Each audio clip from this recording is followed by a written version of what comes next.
Hi, this is Michelle Labrie. I'm a psychology instructor at College of the Canyons. You're receiving this message probably because you're enrolled in one of my courses, and in this case, it's Psychology 109, Social Psychology. Before we get started, I just want to tell you how super excited I am because social psychology is one of the most fascinating subtopics in the field of psychology. And I know I'm completely biased, but I think that as you progress through the course, you will see that one of the things that makes social psychology so incredibly cool is that social psych is everywhere. But before we get into that, I'm going to introduce you to our online course. Whether you are a brand new online student or whether you have taken multiple courses online, each instructor sets up their course just a little bit differently. And so I wanted to give you just an introduction to our online course to help you navigate. I don't want you to spend any time being frustrated if you can't find something. Certainly, I'm available to help you, and I absolutely want you to reach out to me. But I think that if I give you just a little bit of an overview of the course, you'll be able to find things on your own pretty easily. So once you log into Canvas, you'll see if you click on, for example, your dashboard or your courses over here on the left Canvas navigation bar, this particular view is your dashboard, and it's set up by recent activity, and that's for all of your courses. Personally, I recommend that the students use the card view, and you can switch the view by clicking on the right top side of where the little dots are. Instead of selecting recent activity, you can select card view. The reason that I like this particular view is because I think it's a little easier for students to go directly to the exact course that they want to work in. So our course is, of course, social psychology. So, as I said, each instructor sets up their course just a little bit differently. I personally like to have a pretty streamlined left-hand Canvas course bar menu. I don't like there to be a lot of choices for students. I really like for my students to be able to easily navigate. So you're going to spend actually most of your time here in the modules. That's where most of the coursework is. But I did want to give you a basic introduction to the other features in our course.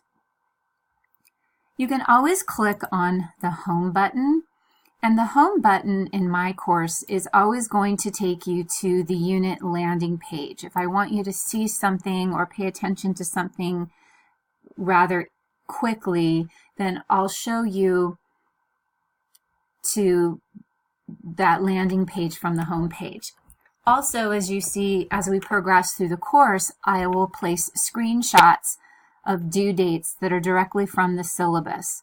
So the nice thing about the home page, at least in my courses, is that you will always see at the top the recent announcements, and then there will be a landing page of basically what we're working on or where your attention should be directed, and a screenshot of what is due and when.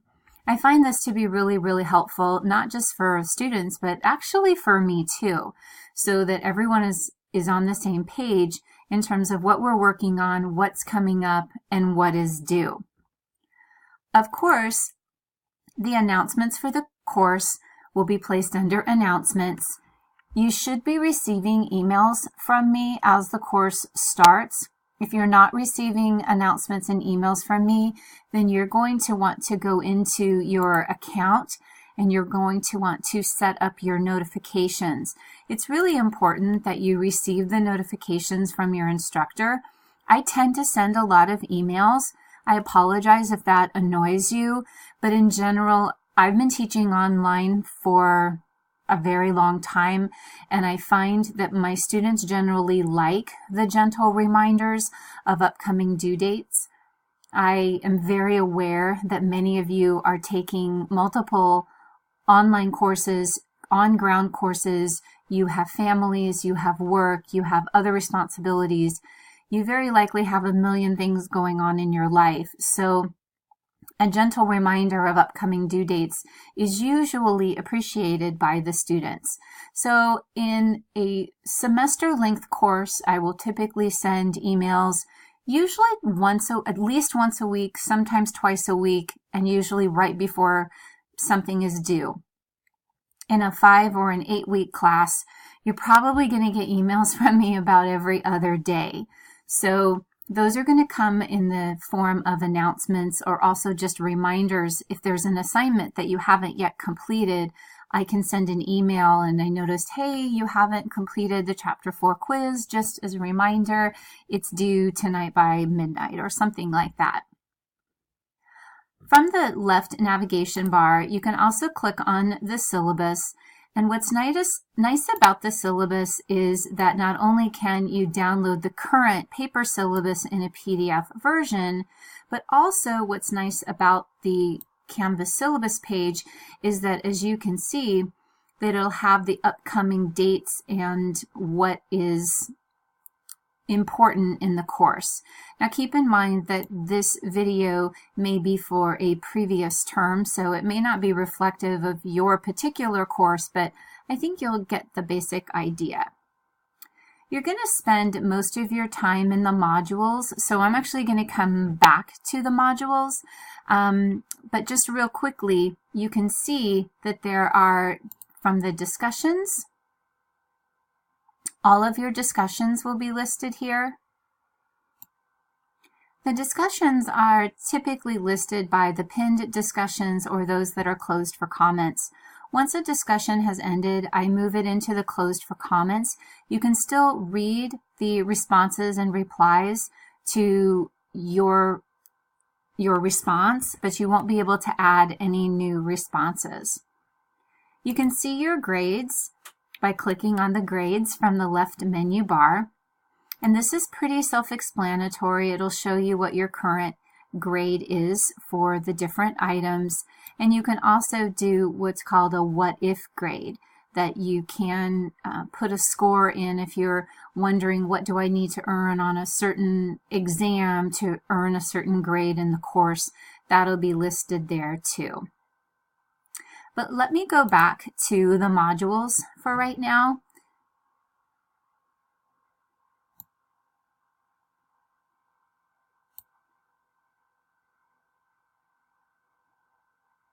You're going to spend most of your time here in the modules. That's where most of the course content is located in our social psychology class.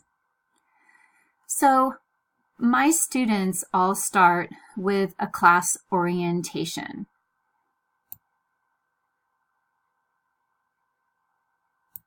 And you will see that there are several things that I want students to either view or read in order to be successful in the course. So you'll see what the list is, whether or not you have to view it or mark as done. You'll see for my test student, for example, that my test student has already viewed the class because there's a check mark here. If there's a clear circle, that means that you haven't done that yet. You need to complete all of the items in the class orientation in order to open up the course material. So if you've added the class late and you're trying to open up the Unit 1 material, you're not going to be able to do that until you complete everything in the class orientation. I know this might feel frustrating to you. However, I have found that students who are unsure of the online expectations sometimes feel a little frustrated with what they need to do in the course. Many of the questions that I receive via email are answered within the items that I have placed in the orientation. And so therefore, I require that students go through and view, for example, the expectation of time, the frequently asked questions, information regarding netiquette. Please read the syllabus and also the information regarding your exams. Post to the roll call discussion board in order to make sure that you have all of the resources available for you to be successful in the class. As soon as you complete those items, that'll tell you whether you need to view or contribute.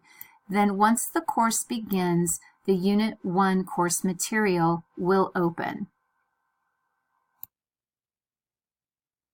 Keep in mind that some of the items you will need to click Mark as Done in order for it to show up as completed. So once you've completed the class orientation and you see the green check marks along all of the items, then you will be able to see the Unit 1 material. So because my test student has completed all of the items in the class orientation and there are green check marks along the side, then the course material will open. Keep in mind that the course material is not going to open until the first day of class. So if you are a very eager student and you complete the class orientation several days before the class starts, that's wonderful, but keep in mind that the Unit 1 material isn't going to open until the class officially starts.